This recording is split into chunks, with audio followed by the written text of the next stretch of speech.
Hey guys, I'm Rita, and in this episode I will show you how you can record other income on MyT accounting software. To record other income, you need to go to Receive Money section, select an account where you have received this other income, for example, business support like grants. For example, I have received in my current account.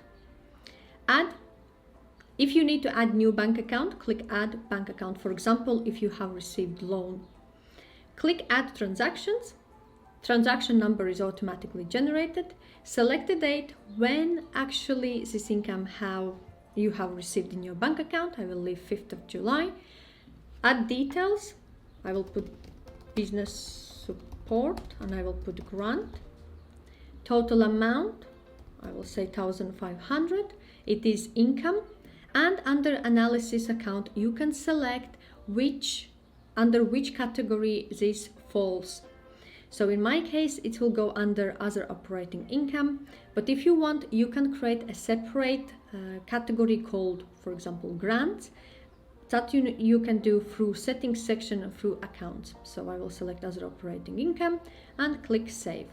You can edit or you can delete this transaction if you wish to. If you don't want to add anything else, make sure that this blank line is deleted before you hit button save.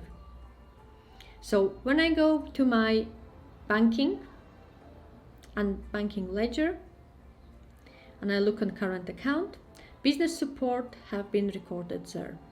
So in this episode, I showed you how you can record other income that's not related to your customer, like sending money to you, on MyT accounting software. If you have any questions or require any further advice, feel free to reach out to me.